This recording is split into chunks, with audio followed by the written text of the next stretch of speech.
You're listening to the Rosenfeld Review. I'm Lou Rosenfeld. I have not one, but two guests today. They are Josh Clark and Veronica Kindred, authors of what will soon be our newest book. I have a copy in front of me. It's one of the only ones in captivity at this point. Sentient Design, Crafting Intelligent Interfaces with AI. Josh and Veronica, welcome to the Rosenfeld Review. It's great to have you here. So Yay, happy thank to be you. here, Lou. And So so happy happy to be that there's here. a book here too. It Real takes a live minute. book. Takes a minute to bring one of these into the It world. So sure it's does. And this book is, it, uh, it's a big book by our standards. It has such an amazing, really kind of packs the power of the combo of both inspiration and practical information. It's really quite an achievement, and I hope you're both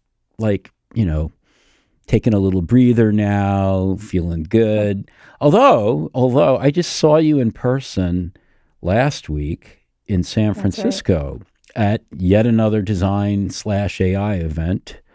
And so I don't get the sense you're taking too much of a break.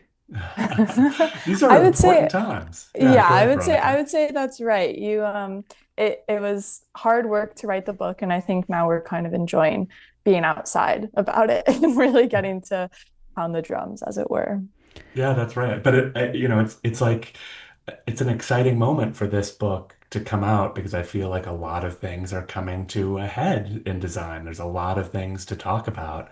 And even at the event that we were at, a thing called Design Futures, that was a real gathering of, gosh, I mean, I would say a real mix of the OG design leadership as well as the emerging design leadership of sort of like the biggest technology companies. And it's really clear that as capable as that room is, as experienced, oh man, we've got some things to figure out. There's a lot of opportunity and challenges in this AI powered moment that we're in. So it's exciting to be talking about this and to have this the thoughtfulness and framework of the book behind it too. Well, I'm so glad for the timing, because one of my takeaways from that event last week was that the people whom you would think are the most knowledgeable about the role of design in AI are really kind of unsure about what's next. They're figuring it out, as you say. And really, with Sentient Design, you've given us a lot of frameworks and guidance in terms of moving forward for the next few years at least. So why don't we jump right in? First of all, I'll just say the book is, as we're recording on May 7th, available on pre-order at 15% off. It comes out on June 9th. And Josh and Veronica are going to be giving a talk at our next conference, Designing with AI 2026, on June 9th, as Ooh, sort of the moment it launches. So if you're going to the conference, as you should, you can be there when the book becomes official. So you two are getting into, you're framing Sentient Design, but one of my takeaways is that it's almost really more about magic. Like, magic is always an aspect of design. And I love how you talk about, you use metaphors from existing, even past times, like the gliding suitcase, right? Like it was in 1972 that someone had the bright idea and patented it to add wheels to a suitcase. And yet, as you point out, we've been dragging loads for, tens of thousands of years, and wheels have been around for a few thousand years at least. And it took to 1972 for someone to put those together. And that is a magical moment that we look back on. It's like, well, duh. yeah.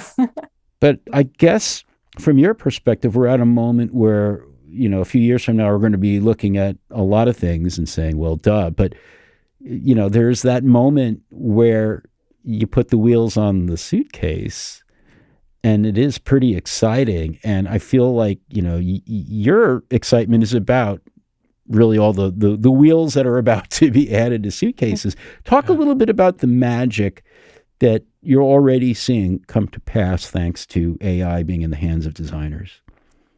Yeah, sure. I mean, I think, and the thing about that suitcase, right, is like one is how did it take us so long to figure out how to put those wheels on there? But also like the way that it was framed is the marketing of this and the original patent application. It was a gliding suitcase. And of course it didn't glide, but that was sort of like the magical wish. Like, what if I had a suitcase that glided along behind me that required no effort? And so there's this magic wish that was implicit in that worked backward from like, oh, we can't make it glide, but we could put wheels on the thing. And so it's like this, what's the analog proxy of this? And Veronica, I mean, I think one of the things that we really try to get in touch with at moments of emerging technology that help to let go of the old ways that we did things and embrace the new is to think in terms of magical wishes. Just thinking about if I had a magic wand, what could I make technology do? And I think the really huge thing that's happened with LLMs and generative AI is that idea of a machine be able to understand what you mean rather than what you say. So it's like we're kind of out, it's no longer completely necessary to be able to write Python code in order to be able to like engage with data or something like that. It's you don't necessarily no longer have to be an expert at using Figma and in order to be able to contribute to like a design landscape. So I think that's the very exciting and very magical thing happening right now is that machines can understand our intent beyond just what exactly we know to type. So That used to be so hard to do. Yeah. Like you think back to early, I mean, just even as recently as a few years ago with Alexa and these speech interfaces where it could clearly parse the words, but even when it didn't know what to do with them. So you had to have the exact incantation to kind of use the magical phrase to make it go. But with all of this, it's like the danger is we're not endorsing magical thinking, right? We don't want to say, oh, AI can do anything, but there is a thing of sort of stepping back before you start solutioning. And this is part of our sentient design sprint is a process that we think of as practical magic, which is before we start solutioning, what if you had a superpower or a magical amulet that could get something done? Don't worry about screens, don't worry about technologies. What is the thing? And really, what that's trying to do is getting in touch with the outcome and emotional context that you want. If you think about what magic rings and magic mirrors do, they are shortcuts to a thing that sort of, through some mystifying way, something happens. And even Uber, one of their early ad campaigns was the closest thing to teleportation. And sort of a similar thing. It's like, right, that is the wish. I want to get there as quickly and with as little effort as possible. And then they were sort of like, well, what's the closest thing to that we can do with, at that time, this new technology, mobile? It's like, oh, wait a second. It can know where I am. The car can know where it is in the fastest route. And so there was sort of this thing of we can't teleport, but we can have a car instantly show up and know the fastest route to exactly where you're going. And so that's like what we're trying to do here is first get in touch with that fundamental desire. And then we can say, well, what about this new technology can we actually do? It's a really powerful thing to do at new seams of technology. So I want to get into some of the specifics that you're really framing out in terms of the technology around adaptation and interpretation and whatnot. But when just before we move on from magic, do you see a hard a challenge for a lot of us, and not just in the design space, but in general, and we're thinking about AI, to look beyond the like making our current jobs, our current lives easier by introducing speed and efficiency rather than, I mean, what I would really think is magical are the things like the magic wands that we don't have now, that we couldn't do not just making it so I don't have to do the drudgery, but so I can do something like fly or something completely radically different. Is that really the kind of magic that you really want us to focus on? Yeah, 100%. I think there's been a huge focus on with kind of the advent of generative AI, a huge focus on process and efficiency, and that's where a lot of the innovation is really happening in the design industry right now. Is all kind of around process, which is great. I mean, obviously, it's great if people's work is faster and easier, but I think it kind of misses out on the really great opportunity for our industry to expand and to get more creative and more fun and more innovative beyond tooling, which is to really make like better, more pleasant products or digital experiences. I think like no one really got into design work in order to be able to make things faster. Like there's a reason that people are in this industry, and that's because it can be cool, it can be fun, it can be innovative, you can share things at a huge scale, and I think that innovation is kind of missing right now.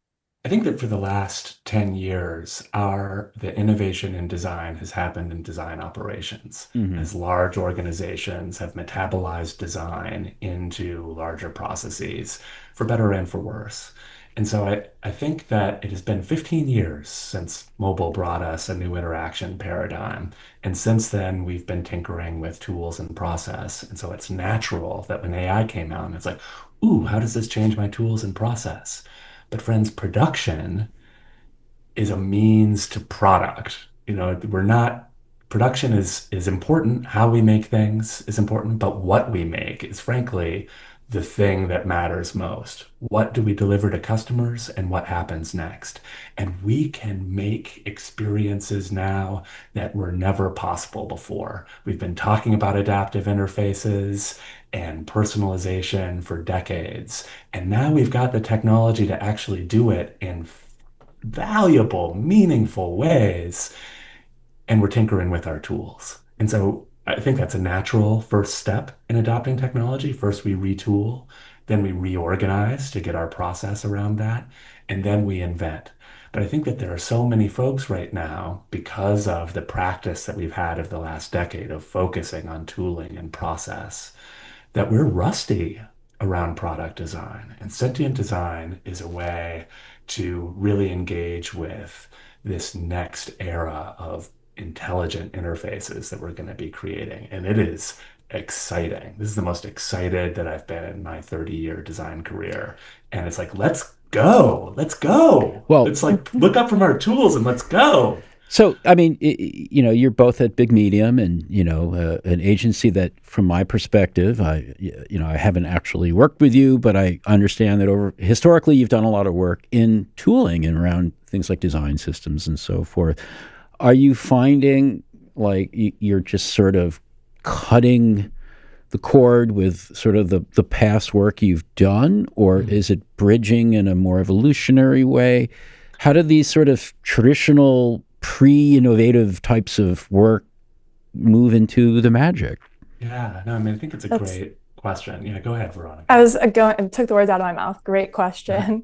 It's interesting. I joined Big Medium about 3 years ago, and at the time, the work was probably 95% design system work, and that's reduced drastically, just ratio wise. But I still kind of cut my teeth learning design systems, and I think that was absolutely necessary because what we're working on now is it's a complete evolution of that. It's absolutely a next step from design systems, and so much of um, what makes designing with AI really exciting right now is a really evolved design system. Like enterprises that have these really well established design systems, like as many of them do, are really in a great situation to be able to create intelligent interfaces and radically adaptive surfaces just because they have really set and constrained design components already. Yeah. I mean, I think it's just industries move and the challenges that we face move. And Big Medium, we pride ourselves on design for what's next and really trying to help our client companies, which tend to be large, complex organizations, contend with the new challenge. And usually, like the work that we do is, you know, executive or product leader is like, we're dealing with some kind of a problem and we don't know how to deal with it. Can you help us sort this out? And so, 15 years ago, that crisis was mobile. What do we do Hmm. with this thing?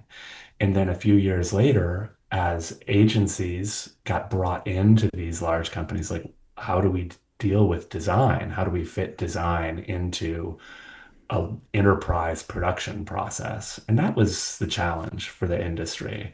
And so I don't mean to dismiss that, that kind of innovation that happened around design systems, around process design. We did a lot of that work. Um, but now I would say mission accomplished. That's not where the innovation is going to be, I think. And in fact, all that work is going to be kind of fundamental building blocks, I think kind of boring stuff in the best possible way. Problem solved, design system, great. Now we can have AI use those design systems to make real-time design decisions in the product. What does that look like? How do you make websites or dashboards that design themselves, or agents that aren't just in some sort of text chat off to the side, but are participating as users in the interaction paradigm, driving their own cursors? How do we do those things without it seeming completely destabilizing or confusing? How do we make sure that it's something that is meaningful and not just a technical trick? It's like, wow, right. So great. Design systems, awesome. We did that Hmm. before. Let's move on. Now we can bring it into the product in the most exciting ways. So I'm going to put you on the spot here. So feel free to say, "Nah, let's go in a different direction, Lou." But if what would be like the ideal magic project that you would love to see fall into Big Medium's lap tomorrow morning? Or just I'm sure there's a few types of these, but what would get you really excited and would be a great example of sentient design? Yeah. It's a great question. It's like a lot of the stuff that we are talking about with our clients right now is around product invention. Like, what is the new way that we can do things? We're just talking with a big publisher this week that was like saying, we've been working on a print paradigm. Web pages are print paradigms. What is the next thing that we will do to reimagine how people will consume news content in particular? What does it mean to have AI participate in that if you're going to a large news organization where you're paying for their POV, the Hmm. editorial point of view? So it's not necessarily about the AI taking over the editorial point of view, but what are the possibilities of presenting new kinds of interaction where perhaps the form of the content can change for your moment, that it's the kind of thing, we have this pattern, an agent pattern called an alchemist that can change format and interaction of content on the fly. A really familiar one, right, is like give a PDF to Notebook LM, Google's Hmm. tool, and it turns it into a podcast. Adobe just sort of released something, another PDF, all this content trapped in PDFs. It Yeah. turns it into an interactive experience of, sort of this thing that becomes malleable that you can work with. What are the possibilities of those kinds of shifting interfaces? So I think broadly, like that kind of thing, where we're used to having very static, rigid experiences.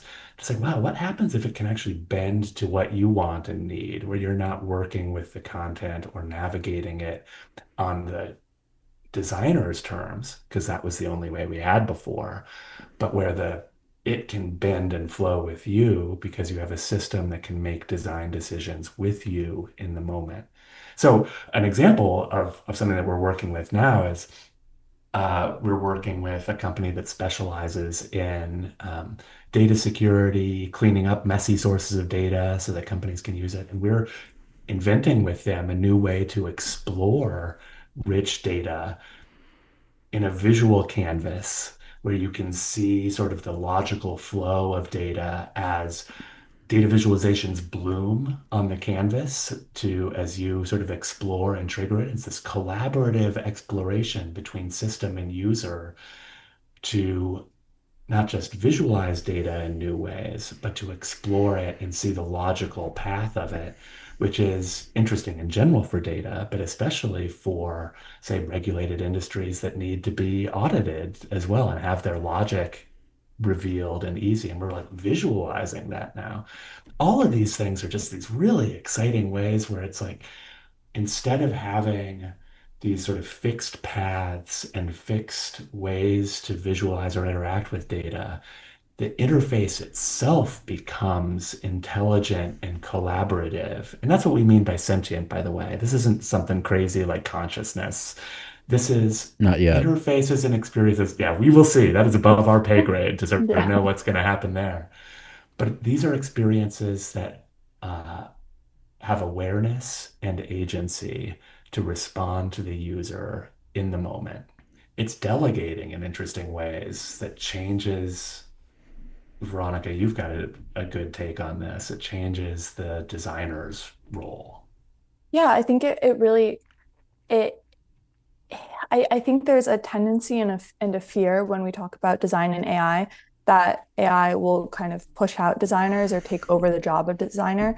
I think it has the opportunity to really elevate the role of designer and make them a creative director more so than somebody who's responsible for making frames in Figma.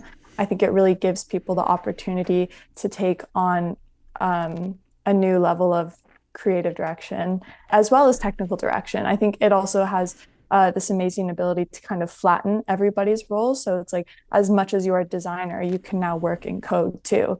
It is, I'm contributing to GitHub repos Right. and so there's this amazing kind of like crossover between disciplines. And everyone is still bringing their own perspective. I think it's still important that a designer be a designer and a developer be a developer.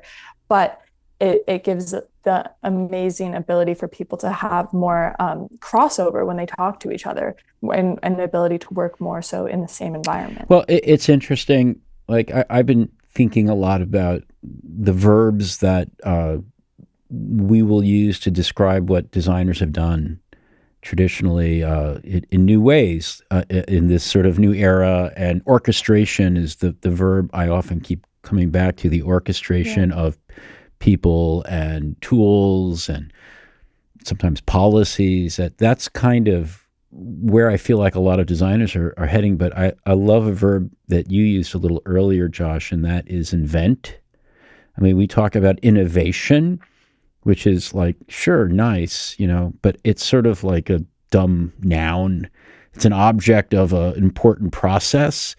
And that process and their cognates is invent. And designer as inventor is a really exciting framing. We've kind of done a lot of the hand wavy stuff about sentient design, but I want to dig into how you apply it in a more tactical way. I think we're going to do that after the break, though. So we'll take a quick one, everyone. You're listening to the Rosenfeld Review. We're talking with Josh Clark and Veronica Kindred about sentient design, and we'll be right back. I'm going to give you 5 reasons you should be using the Rosenverse. First one, where else are you going to find 100 events that you can attend for free every year, 2 a week, about product management, product design, and UX design, plus a highly engaged Slack-based community of over 13,000 of your peers. What else are you going to find in the Rosenverse? You'll find hundreds and hundreds of recordings of conference presentations and community session recordings, all in one place from a single search browser interface. And behind those hundreds of recordings are hundreds of experts, people who have advanced the field, people who are your peers who are doing interesting new things, all in one place. Why else should you use the Rosenverse? We've been advancing the field of UX since 2005. You're going to find the most advanced content on such topics as design operations and program management, UX research, and a host of other topics from climate UX to civic design to how designers can work better in product organizations. Lastly, you've been trusting our content since we started back in 2005. Whether it's our books, our conferences, our community sessions, well, we think you're going to trust the way we've brought those all together so that you can spend less time searching and browsing and more time learning and benefiting. I hope you'll try out the Rosenverse, and I hope you'll consider upgrading to a gold paid membership because it brings you a lot more. Not only do you have access to hundreds and hundreds of recorded conference presentations, but you also get access to the Rosenbot, which is a ChatGPT 4 level chatbot that we've been training on all of our content, including our growing collection of nearly 60 books and counting. It's all there, it's all great content, and the Rosenbot is a cutting-edge way to get at it. You can try the gold membership out with a trial for 2 weeks. Give it a try. Hope you like it. Welcome back to the Rosenfeld Review. We're talking with Josh Clark and Veronica Kindred about Sentient Design. We were talking a lot about the magical aspects of invention that designers are going to be doing in the years to come, and that the book really inspires us to do. But it's not just about inspiration and invention. There's also the practical aspects that designers need to understand so you can actually do this type of work. And one of the things that really stood out for me in the book is this concept of a sentient design sprint that leads to a minimum magical product, like the MMP. So you've taken a couple of established concepts, ones that really a lot of people are ready to kick to the curb anyway, and kind of are bringing some new life into them. So thanks for doing that, first of all. Talk a little bit about this tactical aspect of a sentient design sprint. What are you trying to do? How do you do it? How does it work? And can you do it if you are just, maybe not just a kind of any type of designer, but maybe it's something that people who aren't designers can start wrapping their arms around. Yeah, for sure. Yeah, totally. It's so chapter 12 of our book, we devote to the sentient design sprint. And it's really about trying to get to the most creative and then practical solution as possible. So we kind of start off by framing it with that magic mindset that we talked about. So just like, given that you could do anything you wanted, what would you do? Your suitcase would carry itself. And then at the end, you get to the wheel. So it kind of starts out by like defining those outcomes, like magical thinking. If you could do anything, what would it be? Okay, the suitcase would fly. And then we go through the frictions and hypotheses. Why is that difficult? What do you think could possibly happen? And then we kind of start applying our magical solutions. So, okay, magic wand approach. And then we really bring it home to be like, okay, in the real world, what could we actually do here? And we provide some tools that we've identified. These are AI tools that can help people approach these problems. And we do this through the framework of our very popular Sentient Design Triangle. Do you want to talk about it, Josh? Sure, yeah. I mean, and I think just like one point on that is like as we think of a traditional design sprint, it is about sort of going from plausible concept to what can we deliver as a prototype this week, right? Like that's sort of what the traditional sprint is.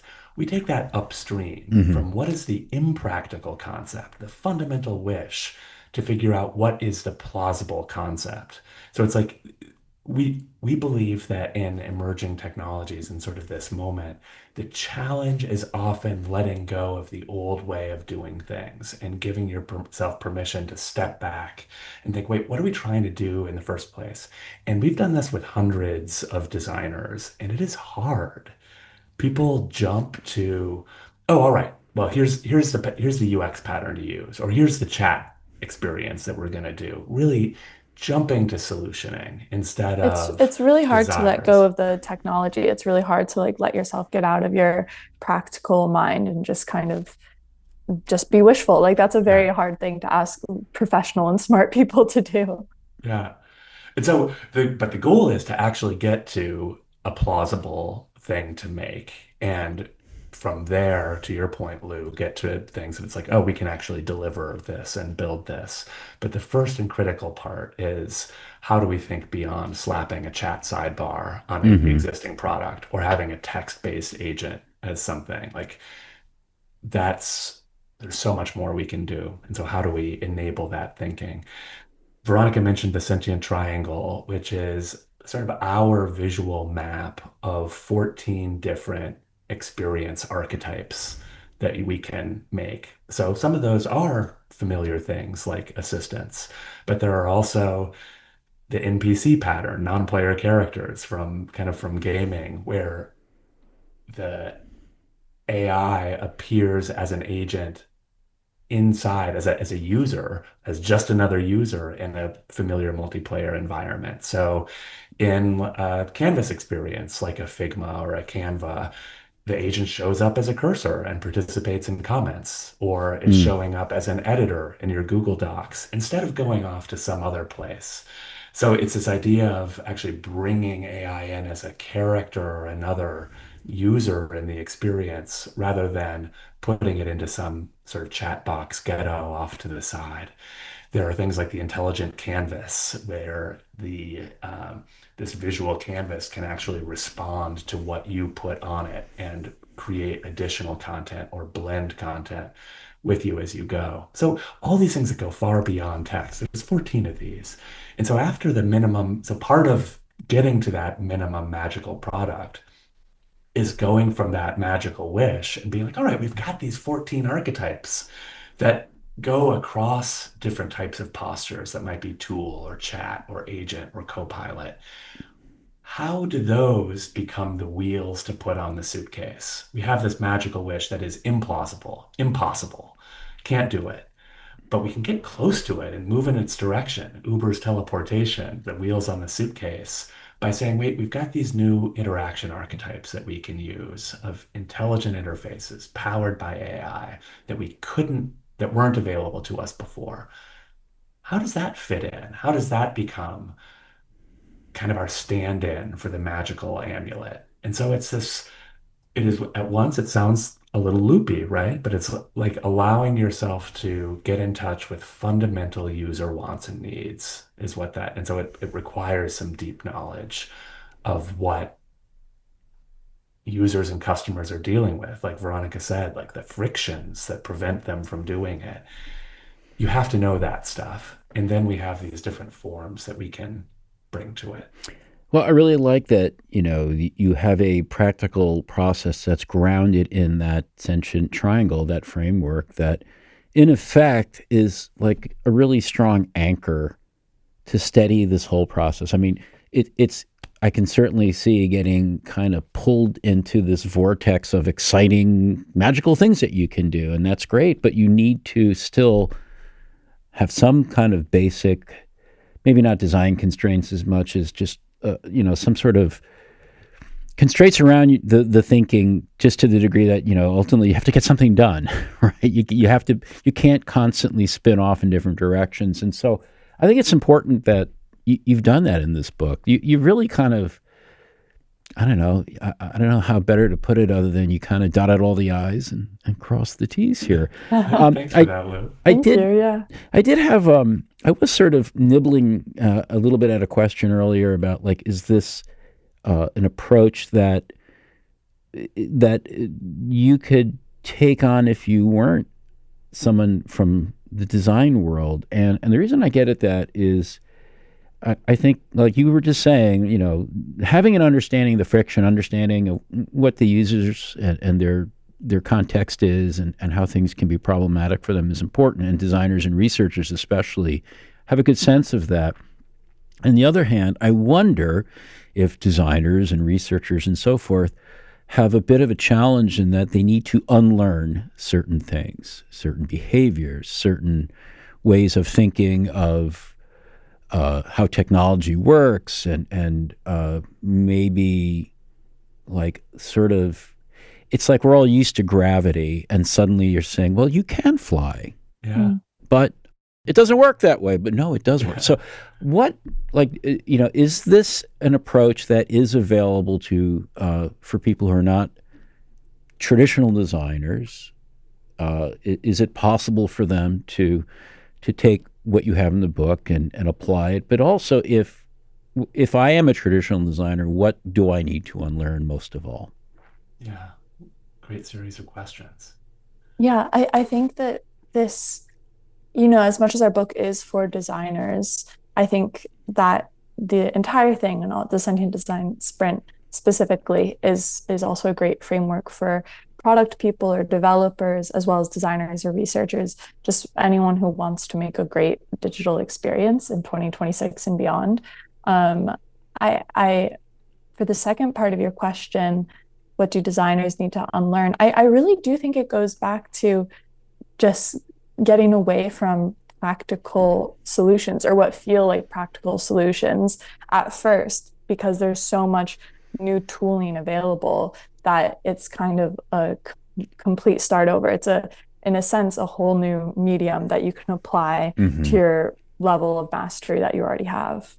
Yeah, no, I mean, I think this is a moment where we need more perspectives. And Mm-hmm. I think one of the cool things about working with AI particularly is that it does, the interface is language. It is common to all of us at its sort Mm-hmm. of at its root. And so we can all participate in it. We're seeing it with vibe coding now, where product, design, development, all sort of working together. The trick is how do we harness that so we are actually working together instead of a million armies of one. But how exciting that we can have tight iteration and all work not only in the same problem space, but in the same workspace. And so, as Veronica said with our sentient design sprints, it is so successful when we have all of the disciplines represented because we can all make together for the first time. And doing it together is the important bit. It always has been. And now it can be easier, but it's tempting to go off and do it on your own, and that's kind of the mistake. But I think one thing in terms of that, what do designers need to unlearn? I really feel that, I've been doing this a long time. I've been doing this for 30 years, and I've got all the best practices. I've written some books. I think I know what's going on. But it's also, as I work with this very strange, powerful, fickle design material called AI, I'm realizing that a lot of those best practices have to be revisited.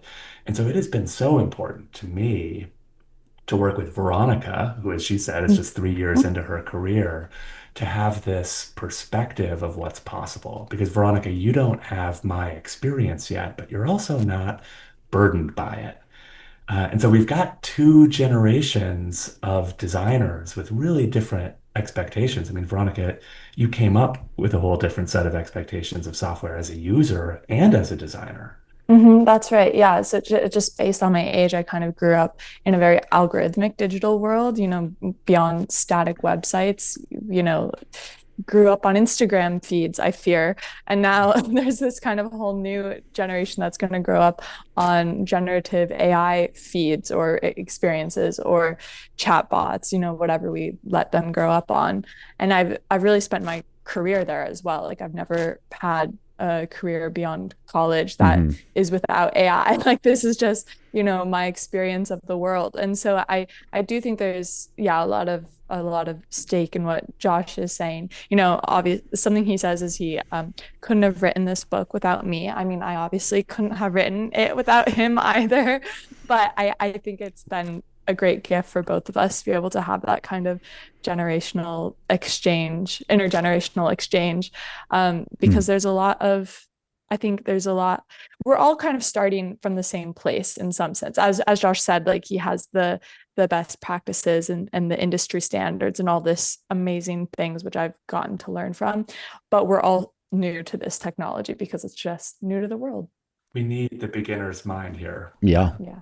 Well, thank you for giving us permission to invent and encouragement and to be beginners and actually to look at it. It's really a requirement to kind of look at it with beginner's eyes as it is a new design Yeah. material. Um, Josh and Veronica, thank you for joining us today and thank you for Sentient Design. I'm so looking forward to unveiling it to the world on June 9th at Designing with AI 2026. You all can come. That's gonna their event is going to be free. We'll put a link in the show notes. You can be there. We hope you will. And before we wrap it up, very quickly, did you two bring gifts for our listeners? Yes, we did. Do you want to go first, Josh, or is yours more fun? Should I do mine first? Oh, I don't know if mine's fun. You go ahead. Okay. We talked a lot about magic today, and we were talking about our Sentient Design sprint. So I wanted to reference David Rose's book, Enchanted Objects, which is from the Internet of Things. So it's kind of old. Or sorry, I shouldn't even say that. It's relatively old. It's older than our book. How about that? It's about 10 years old, I believe. Yeah. Yeah. But the Enchanted Objects kind of talks about bringing magical objects into the Internet of Things, so into the physical world. And so I think it has some great principles for applying magic to everyday objects. Great. So that's a fantastic gift. And Josh, are you going to give us a book or? Yeah, I'm going to give another book too, Okay. but I'm going to come at it for a little sideways. This one is called This Is Running, which is by a wonderful writer called Razruff. And it's about how does the activity of running, the culture of running, how is it affected by all of these different perspectives? So UX researchers take note. It's a wonderful bit of ethnography. But also, I think it's just like a great thing to sort of a metaphor for what we're going on now. It's like this book looks at urban runners, trail runners, men, women, people from around the world, different kind of from fashion perspective, high fashion, low fashion, high income, low income. How do all of these people experience running in different ways? And how do they affect running as a result of their experiences? And I think that that's the kind of thing that it's like, wow, we are doing something where all of the listeners to this podcast are passionate about design, about creating great products and the hard work that goes into it. And have an opportunity to really have a more expansive view of what that means and invite new perspectives into it. And so as we were talking about this, I had that in mind as a metaphor. This is running. It is also a beautiful artifact. As a book that is one of those things that it's like looks great on the coffee table and on your bedside Well, table. if there's a chapter on flat-footed runners, I'm in. Both of you, thank you so much for joining us on the Rosenfeld Review podcast, and especially for Sentient Design. Looking forward to it being out in the world. Yay, too, thank you so Lou. much, Lou. See you June 9th. Yeah, thank you. Hey, it's Lou. Thank you for listening to the latest Rosenfeld Review podcast. I really appreciate it. I would love to hear from you. And if you want to pop me an email, lou@rosenfeldmedia.com. Tell me what you thought. Better yet, leave me the hell alone and post a review on your favorite podcast platform. Please feed the algorithm. It really does make a difference. We want to get the word out. If you like the word, give us a hand. And while I'm asking you for favors, don't forget, buy books. Support your favorite local independent publisher. We happen to be one, rosenfeldmedia.com. All those great UX books are there. So, thanks again.